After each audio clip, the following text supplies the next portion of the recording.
Men. Good evening, ladies and gentlemen. My name is Peter Igaga, and I'm the baldest man in Kampala. Today, it's BALD, and you know why? We are going to discuss the sticky, hot topic about baby mama drama. Are you a baby mama out there who's feeling disrespected and not feeling like you're being treated the way you should be treated? Then you don't want to miss this show. Let's dive straight in. Now, we are blessed to have Dr. Sharon Okello with us here today. You're welcome. Dr. Okello Sharon Nagenjwa, aka Girl from Oyam. Wow. You didn't know that one, right? No, I didn't. Yeah, I don't know if Kampala ends like 1 meter after you here, because when you say baldest guy in Kampala, you need to recheck that. Probably the boldest man in Africa. Okay. Okay, all right. Well, welcome to the show. Now, to get us started, I'm going to start with Faisal. I mean, before the show started, it was getting a little bit heated, especially because of the use of the term bastard. Okay. There's some people who call a child born out of wedlock a love child, and other people call the child a bastard. In my opinion, bastard is a word. Okay, and it's not anything that we it's the context that it's used in that makes it either a bad word or a good word. Just like the word issues. In law, an issue is a child. But it can also be not a good thing if somebody has issues. Now, would you weigh in on the word bastard or love child? You've definitely asked the wrong person, because I come from a generation where the words our forefathers or our parents or our mothers used to degrade us don't really mean much right now. I would take offense if you said Faisal is lame. And growing up, honestly speaking, I was raised by, my parents were not together, they were not married. So when my mom got pregnant. So you are a love child? They separated. I'm just Faisal. Okay, all right. I'm just Faisal because no one in my family ever used that term. I come from a Muslim family, so not at any one point in time did I go to, my stepmom's house, and then my stepmom was like, you're a bastard. I was always welcomed as a son, a child. Oh, our brother has come. Everywhere, whether it was Kenya, Tanzania, or here, because that's how big our family is. So you're international. We are all. I'm international. All right, nice. We are just children of Ali Sesang. Yeah. So when I see people using the word, before the show I had to look it up, because in my head I'm like, I don't think people just woke up and said, we are going to make a word and we're going to get this word and it's going to be for kids who are born out of wedlock. No. Yeah. If you look at the real definition of bastard, it's something unpleasant, something impure, something out of its original form. Yeah. It's not until courts of law that people got that word and adapted it to people that were, or children that were born out of wedlock. And why? Because in society back then, that is what was the norm. However, right now, I don't know, but I like to think the majority of people watching us right now are either single parents, or the child they have today is not from the person they are with right now. All right. Now, I'll tell you what, you've raised something very interesting, and Colin, I'd like you to weigh in over here. Now, you, and I will not say why, but I just want your opinion. Okay, just your opinion. Now, Faisal has touched on something, that there seems to be a growing number of single, and let's talk about the single women, because we are predominantly talking about baby mama drama. Now, there's this reputation that that a lot of women have, that baby mamas are extremely dramatic. Do you think that is true? Who's to know whether Peter is on a yacht in Dubai twerking in a thong? We don't know. Can we focus? This is what a body does. But I think, and I love how Faisal has sort of created the context which I needed to create, which is the fact that people use terms and words and adjectives as a box in which to put people, right? And I think that's a dangerous thing, because people are more than one thing. People are single moms, they are professionals, they are sisters, their daughters, their all those things. This is just a small aspect of their lives. But going back to the question that you asked me, Peter, The drama part, you said, is baby mama drama on the rise? Yeah. And so, one, I wanted to first open that up and say, one, the discussion around baby mamas, there's a contention around how you name it and how you label it, right? We have to be careful about the labels we give people. Yeah.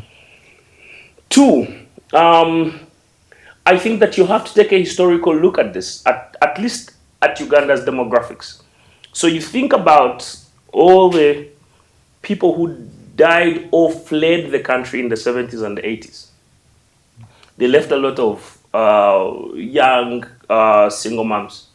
And you see a lot of people who then were raised from that time. You haven't, because you grew up as a privileged child, this is something that's a blind spot for you, unfortunately. Who? Me? You, yeah. No. You were raised by both parents. Okay. Okay. Thank you. So sometimes, and this is another thing you have to see. That's not a privilege. When you're privileged, yes, It is. It is a it's a privilege.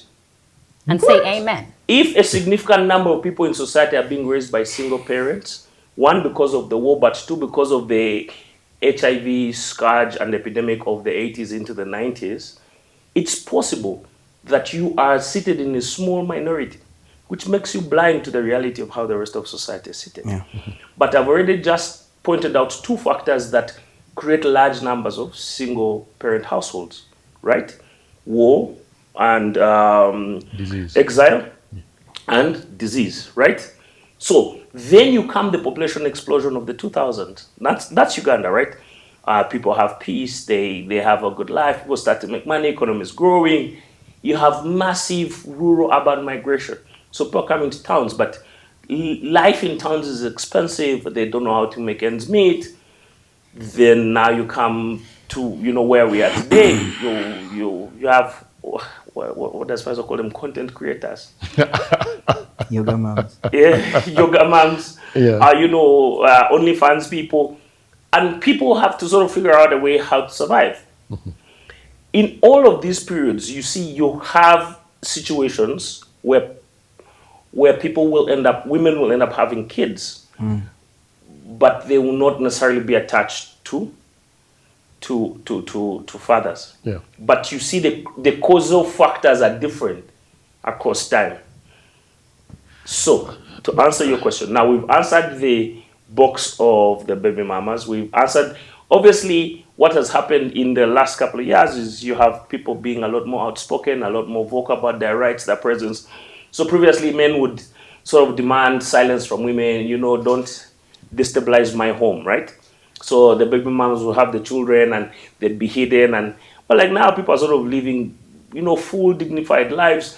People have proven over and above everything that society expects that women can raise children, educate them, have them live full lives, and these people will be fulfilled. So the myth around the initial connotation around baby mamas not being able to raise fully grown, successful individuals has been shattered. So now you come to the end of it. The thing that you're talking about, which you call the baby mama drama, is the outspokenness, the fact that they will not be disrespected, the fact that they want to speak back. But also sometimes some of them are nefarious and they want to get into your No, but we'll nest get to that. and rock your happiness. No, we'll get to that. Now, and Chris, You come before the guest? Yeah. Yes. Chris before the because, baby mama, that's not where I want to go. No, because I want to look at it from the church perspective. What perspective? Church perspective. Because you see, and I say this tongue in cheek to all the churchgoers out there. There's this perception that church people are, perfect, all right? And that a lot of these things are not happening in churches. But recently we've had situations where pastors have come out and said that, you know what, they have had extramarital affairs which have produced children, and they have been excommunicated from the church. Can we then say the church is playing a holier-than-thou attitude? Because somebody like Abraham, father of the nations, had a baby mama. What? All right. So Peter, who is a Some low baby IQ mama? shit you do. He did. No, just before I answer your question, just help us What describe. context are you No, wait. what's a baby mama? A baby mama Okay. is a woman you have a child with outside your official relationship. Outside wedlock? That's a Not single mother. not outside wedlock. Outside your official What does relationship. official mean? What does official Because mean? what official means is, and you do. Are you using? How about if you're Are you not using in a DP relationship? threats? She's not in a relationship. You're She's both the mother single. of your child, and you're both single. She's still a baby mama, if in that context. No, so For as long Peter, as you are not What happened to calling sexually, them mothers? interacting. Just like mother. Yeah. She's a mother. Well, we're coming to that. This is what she's a Chris is baby doing. mama. For as long as you're not intimate, for as long as you're not in a relationship. So you just have a child. Exactly. You just share a child. Yes. okay, so Peter, in Buganda there's a saying that goes a little like this: Enchima tesaragwa chibira, which really means that a monkey, if a monkey was a judge, it will never judge the forest guilty. If the forest had something it did against anything else, the forest will always be innocent if a monkey is sitting in the judge seat. So I want to first put that there and let it settle. So You're a monkey. you, I did call him a monkey, you called him a monkey, but I just wanted that to settle. So you're asking a question which in some way is trying to justify the having of baby mamas, because there are some pastors who have had baby mamas. No. I'm just saying it's a reality. You want to hear my answer? Okay. This is my answer. Yeah. Okay. Having baby mamas is not, you see, it's not justified whether it's the pastor who had a baby mama or the drunk on the village. Okay? So I want us to put that there. And then you ask me church, about church and the holier than thou attitude. I don't think that the church takes a holier than thou attitude, at least not the one that I know. Because I think it's Wilson Bugembe who sang a song about the church being a hospital. And the fact that, say if a girl is welcomed into the church, she comes with, that mini that's like a belt, that it's right up here. And he says it will keep growing longer as you stay longer in church. In other words, a church is a hospital. You have all sorts of people coming from all walks of life, right? And so as people hear the word of God, as it says, be ye transformed by the renewing of your mind. So the mind is renewed to the heart and the mind of God over time. Okay? So if you go to church and you want perfect people, I think that you aren't going to find any. What you're going to find is people who are being, you see, the Bible says he has perfected forever those who are being sanctified. So you ask me a church question, I'm going to give you a church answer. Okay? All right. So the idea is that when we come to Christ, because of his blood on the cross, because of salvation, so we are saved by grace through faith. It's not the work of man. It's not, you don't do right for you to stand right before God. You do right because you've believed on the sacrifice of Christ on the cross. Okay, so that's what makes you righteous, to have a right standing before God. Because it says that man's righteousness is like filthy rags before God. It's like used pads. If you present yourself as right before God, it's like used female pads. Okay, so there is no one who can stand before God and say, I am righteous by yourself. So there are people who are being sanctified, who are becoming more and more like God. So that's what church has. All right, Colin doesn't seem to believe you, but that's a whole different story altogether. Now, we are here at Sangha Courts having a discussion, a sticky discussion about baby mama drama. Don't go anywhere. We'll be right back after this break, but do not forget, we need you on our socials. That is NTV_men. That's at X. Am I right? Yes. Yes. And also, don't forget to follow our hashtag. It's NTV MEN. We'll be right back after the break.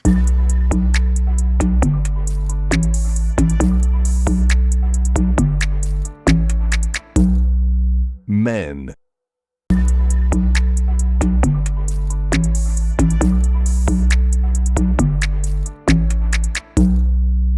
Men. Welcome back from the break. We are here at Sanga Course talking about baby mama drama. Now, Sharon, Yeah. before we went into the break, the men had their say. He's a subject matter expert. Doctor, by the way. Doctor, I don't know why you're not Dr. using that term, Sharon guys. Okello. Let's address her as Dr. Yeah, Okello. like if Sharon. you're going to respect people, Yeah, then do it respect also on her. the Call show. her by her title. Address her why she's here, how she's going to inform all our uninformed opinions. Yeah.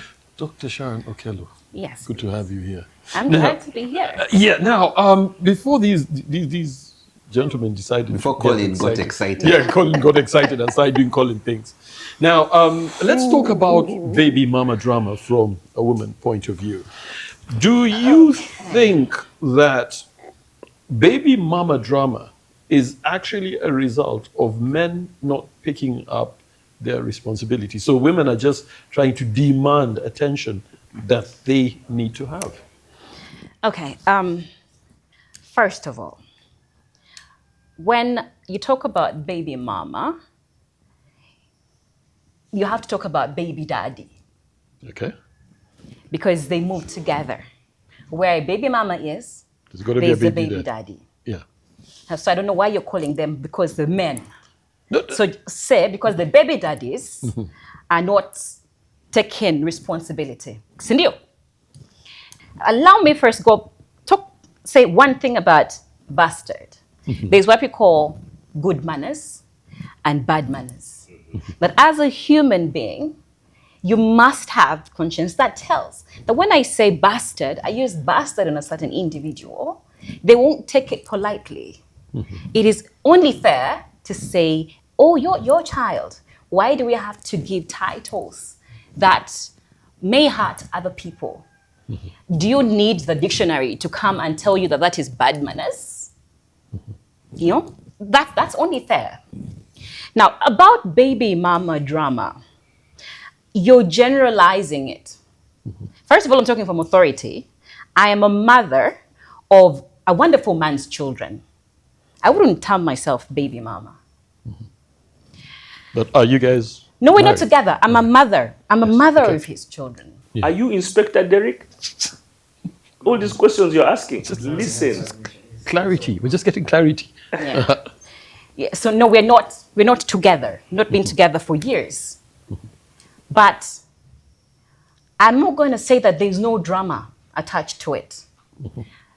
Drama, whether you want it or not, must be there at a certain time. Now it depends. It depends on you too to decide: are we prolonging this drama, or are we cutting it short? Now, the woman who is emotional at that point, because no woman sets out to become a problem. a single mother. No, Yeah. no one wants to raise children on their own. Everyone wants to raise their child within the context of family.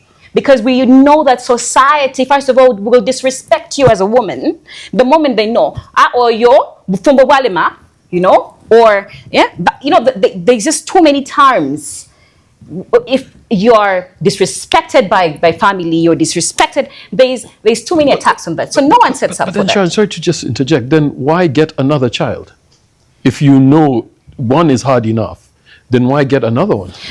I'm sure I do not need to remind you, Peter, but when two private parts connect Jeez. during ovulation, a child arrives. A child, whether you want it or not. A child. Let's not go back into what did we do? Were we drunk? No. That is not old news. Yeah. A child has arrived. We're now discussing the relationship now. How are we dealing with this co-parenting situation to avoid the ruckus and the drama that comes with it?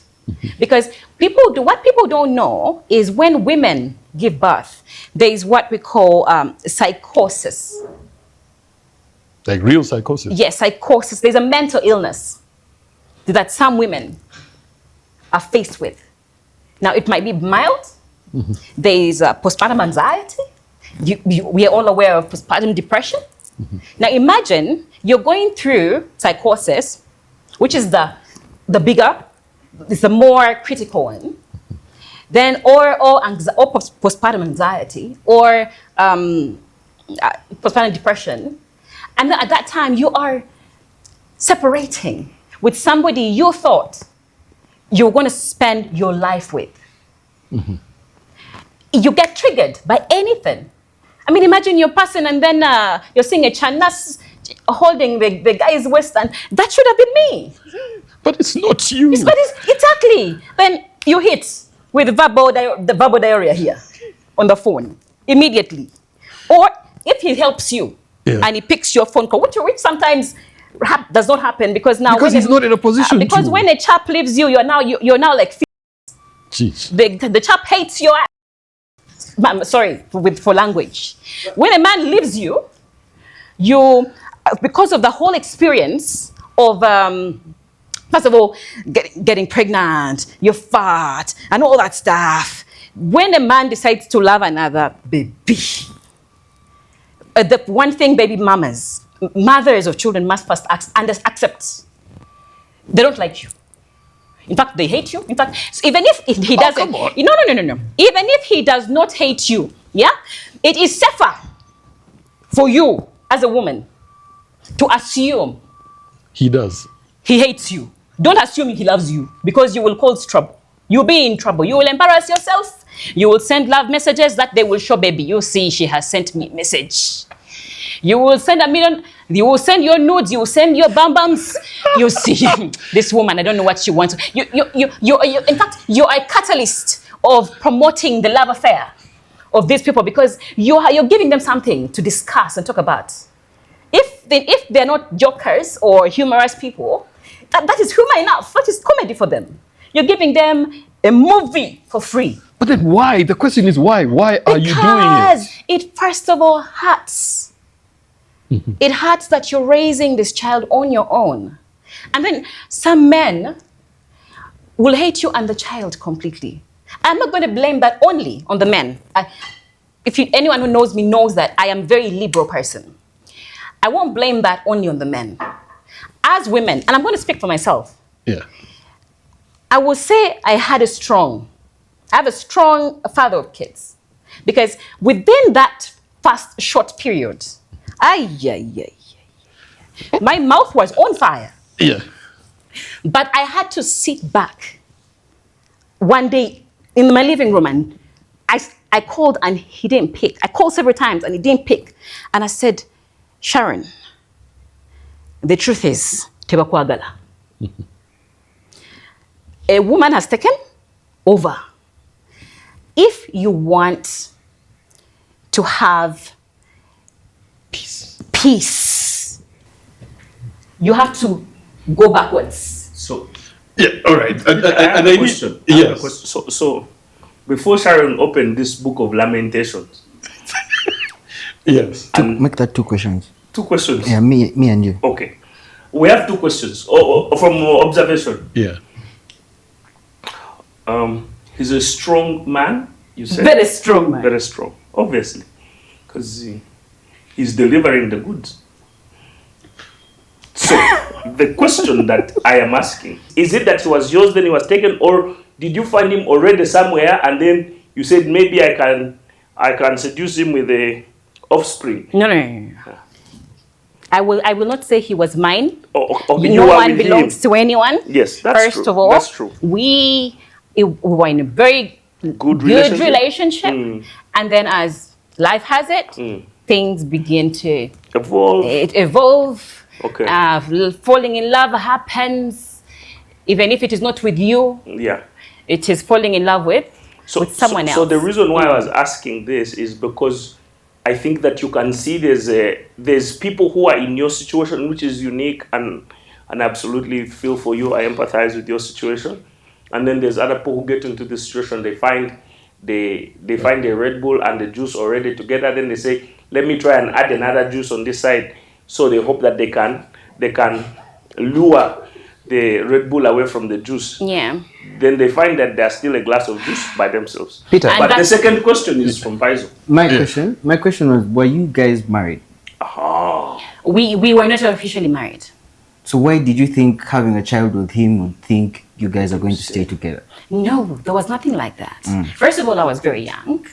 I had my children, all my children when I was in campus. And we were already together, living together. And you see, and that is what I call repercussions. You see, everything we do in life has a price attached to it.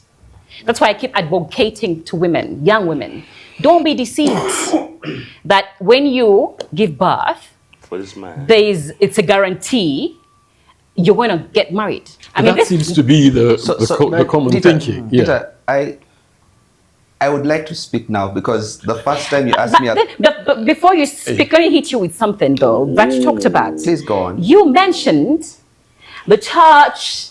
We welcome people. I've been in the church. I've grown up in the church. I was in the choir.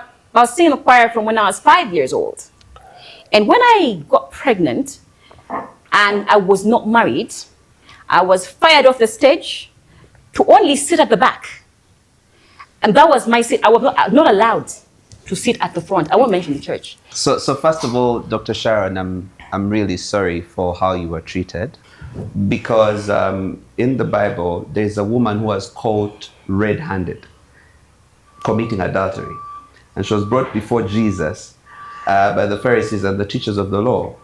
And according to the law, she was supposed to be stoned to death. And it was put before Jesus as a test to say, Moses says we stone her, what do you say? And Jesus stooped on the ground and he wrote on the ground. And then he asked a question. He said, let him who has never sinned be the first to cast a stone. And the Bible says from the oldest to the youngest, they all left because everybody had sinned before God. Our God is a God of grace. Now, it's possible that the interpretation of who God is different from different church persuasions. Okay? So I'm sorry that grace was not extended to you when you are in that situation. That does not mean that that's who God is. All right? Because... But I don't think she said she has an issue with God. Can I please finish, sir? All right.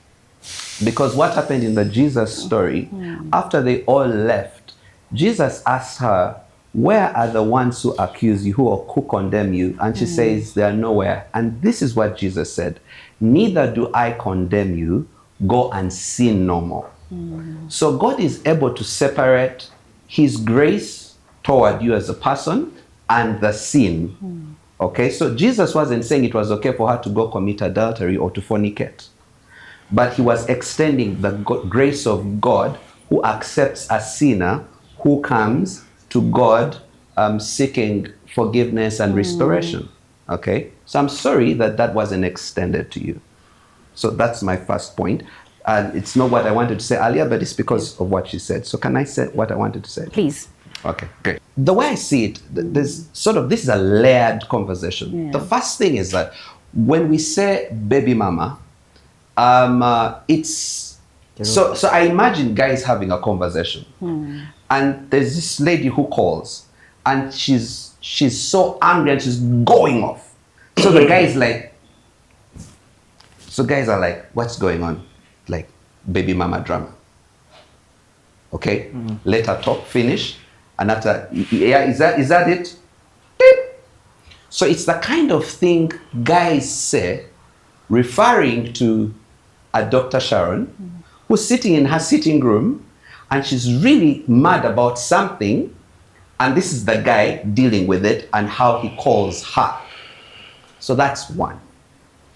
Number two, when I was thinking about this, I thought about this phrase, hell has no fury like a woman scorned. You've ever heard about it?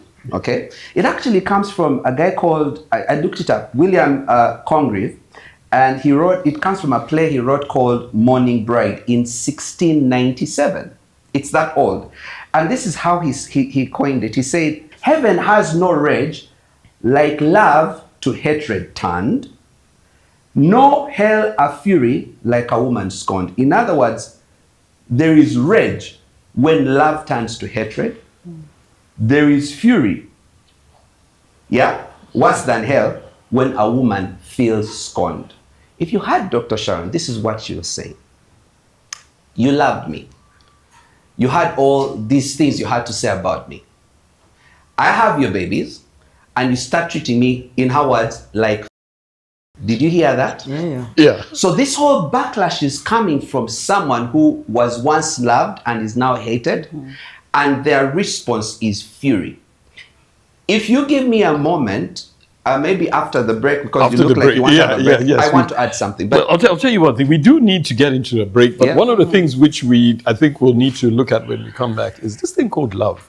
Was it really love or was it lust? Because sometimes we mix the two. Colin, you look like a lustful person. Now, we are here at Sanga Courts having a discussion about baby mama drama. Where does it stem from? Is it something that can be avoided? We need you on our socials. That's NTV_men on X. And don't forget to follow our hashtag. It is NTV Men.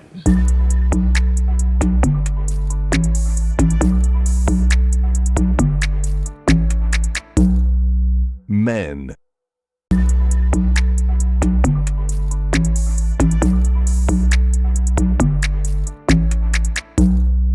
Men. Welcome back from the break. We're here at Sanga Courts having a sticky discussion about baby mama drama. Now, I'm getting to you, but I just want to Colin to clarify something here, because Colin, do women baby mamas confuse lust and love with baby daddies? So from your experience, do you think there was a confusion between lust and love? So this relationship is based on lust to the man, but the woman feels like she's in love. So when it doesn't materialize to the way she thinks, that's where the drama kicks in. Over to you, sir. In like 5 years, when Faisal is the host of this show, I really look forward to coming back as a guest so that I don't get asked this kind of questions. He'll ask you the same questions, trust I me. don't know. Will you, Faisal? They're asking about arthritis. How are your kids now? Oh my God! Inherit your will. So, no, I think it's a very important thing to make the distinction between lust and love. I don't think it's at the heart of the thing, and I think that for everyone, it's a very nuanced conversation, right? And I think Dr. Okello touched on it and said, at a certain point, you feel a certain way. And that feeling then creates for you assurances, right? Yeah. It creates a sense that I can be with this person, I can trust this person, this is what we're doing. Obviously, along the way, some of those things change. The thing that I think that is not talked about enough is that communication. When things change, people don't tell the other person. But could it be the other person just yeah, so if you think about it, you're together, you're doing the thing, now you get sidetracked, but you don't tell this person that, you know what, we are no longer in this thing, now I've now attached on this side. So this person remains in the same place where you are with them. They don't disconnect, they don't disengage. In some cases, they go ahead and have a child, they have a baby. And so the frustration that you're talking about is that frustration of not being. No one told me that we were no longer doing this. So I went ahead and made plans. I was ovulating, we had a baby. Now you're telling me 8 months in that, you see. 2 months. No. Now the woman is finding out at 6 months or 7 months, when it's too late to terminate, that, listen, this thing is not happening. Then all of a sudden it becomes a complicated thing. But remember that there is the knock-on effect of those things. you've gone ahead to ask whether it's a lust or love problem. Yes. And the thing I want to say is that it's a covenant problem. Right? You aren't in the first place meant to be sleeping with someone who's not covenanted to you. That's an ideal situation. It's not Chris. ideal, Peter. You see, this is what happens. You disregard the owner's manual. So like, for example, for you to start a car, you must turn the key or press the start button, okay? And then you decide, brand new car with fuel and everything, you decide that you're going to start pushing it like a villager, right? To start the car. And so people find you sweating with pushing a car uphill because you want it to start. And everyone doesn't understand why you're complaining about how tough it is. So you know, you guys make, you see, when we refer to God, when I do refer to God and say, look, first of all, God is a God of covenant. He created us in his image and his likeness. And in God's opinion, I'm not saying this is it, but if Peter were to be with Sharon, God would expect that whether you have lusted after her or loved her or whichever came first, because sometimes you see and then what you see bedazzles you and then the heart follows, or whichever comes first. The point is that there's a line you're not supposed to cross with her unless you have committed to a lifetime relationship with her. It's called covenant. It's called marriage. All right. So at some point when she was saying that some decisions have consequences to them, it's if a young girl, or young or old, if a lady opens her legs to a guy who has not covenanted himself to her, he is bound to do this thing Colin just said of we were together, you ovulated, but then this is not that, I left. Peter. Yes. Allow me to say this. I believe what you're saying. Just like there are 10 commandments in the Bible where they say, do not lie, do not commit murder, but it's still happening. So, and in this whole baby mama thing, you know, there's so many causes to it. We have people who are in the love share business. What's love share? The ones who stand on the road to in exchange. You mean the prostitutes? Don't have to term them that way. It's not the right It's called Those are not the ones love, we use in love share 2025. business. Why are you beautifying it? No, that's why we don't use bastard. So stealing is not stealing, it's corruption, it's embezzlement. Stealing is politics. Chris, what are we doing? Guys. She was just bringing a Can I perspective. please? No, because we do not I was need to use thinking that term. I was thinking love share. Okay, please go ahead. Go ahead. I do not need to use that Are we term. real? Love share business. Yes. Yes. Love share business. It's prostitution. That's subhanallah. Go on. Okay. I've now understood. Can I speak? And everybody has potential to be a baby mama and a baby daddy. Faisal. Even the married ones with a ring. Especially. And she's pointed at your hand. All right. You're talking about, I would say, the final part of that movie. You know, they now have a child, they don't know what to do and all these things. But we've been on countless episodes here and we've talked about something called systems. And I love how, you know, Chris always brings it up. Chris says, even when you're married, you need a system. Don't think just because we've gone to church, we now have a ring, everything is going to work, kumbaya. No. It doesn't mean because we love each other, everything is going to work. No. It doesn't mean because we've come together, I just want a child from you. If at the end of the day, what I'm trying to say is, if there is no system of how you are going to raise this child, it's not going to work. And the problem I've seen, let me finish. So here's the thing. When I was being raised by my mom in the early years of, I'll say 5-10 years old, there's a lot of emotion involved. Yeah, because I would see it. I'm seeing what's happening. There's a fight here. There's a fight there. There's a lot of emotion involved. But at some point in time, my mom put a system in place and said, you know what? It's not about emotion. I have to work with Faisal's dad. And not at any one point in time, by the way, has she ever badmouthed my dad. Even when they were fighting, at the end of the day, he's your dad. You need to be Muslim and you need to follow his path. Yeah. So she came and said, let me place a system in that even when I'm not around, because at some point in time she left the country, I stayed here, but I still have a solid relationship with my dad. I still have a solid relationship with that entire part of our family. Yeah. But why? Because that was a system. What happens these days, a lot of the times is people meet, they think because, you know, we love each other, and the system at that point in time is let's meet over the weekend, have sex and chill. Let's meet over the weekend, have sex and chill. Let's go for a date and chill. You don't think that's a good system?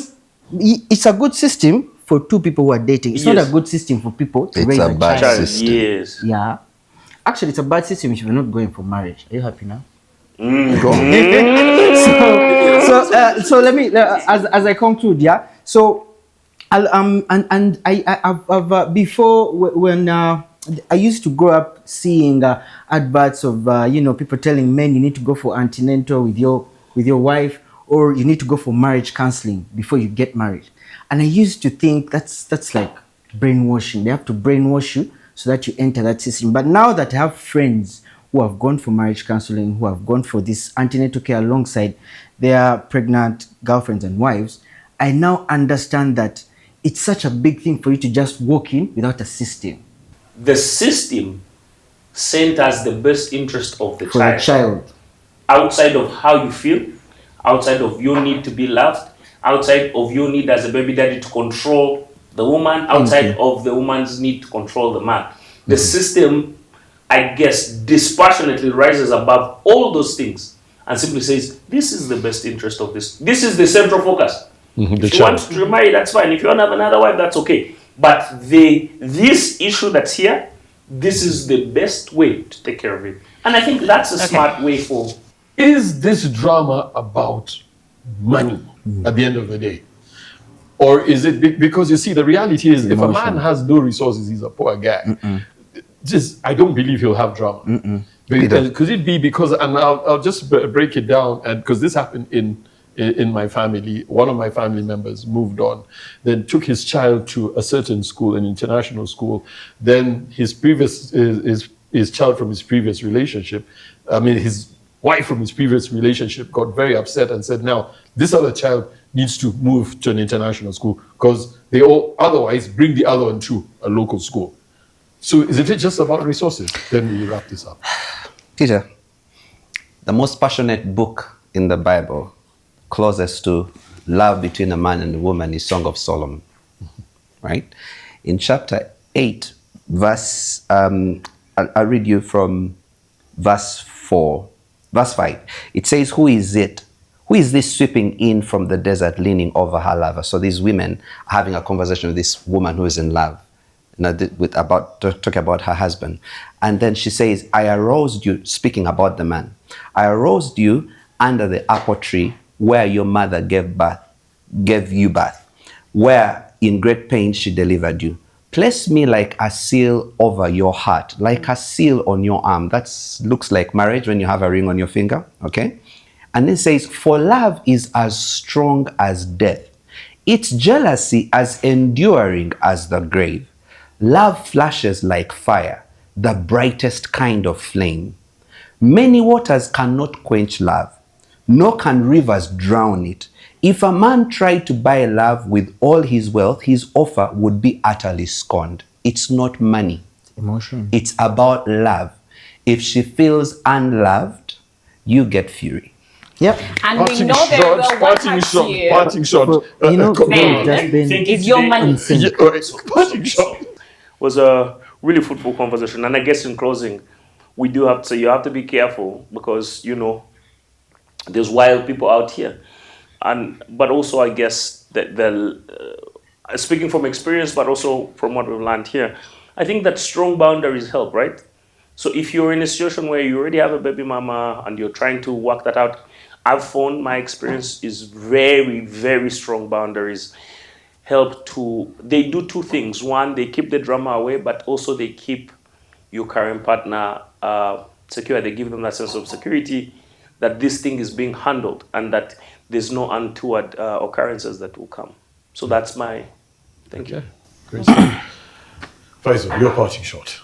You're a love baby today. Okay, for me, I'll say this, yeah. A while back, we had a lot of people talking about relationship drama. This is like 10 years ago. Like the trending topic was relationship drama, yeah. And then 5 years later, the trending topic was a lot of ex-wife drama, ex-husband drama. I remember I was about in P5 or P5 up to like P7. A lot of the kids are studying with their parents are going through divorce. So you hear this, this is happening here, this is happening here, this is happening here. And right now, we have a lot of they call it baby mama drama. Because why? At this point in time, that's the bulk number of people who are complaining, yeah? I wouldn't want, and I would love for people to stay away from the word baby mama because it blankets a lot of things that might be just poor communication.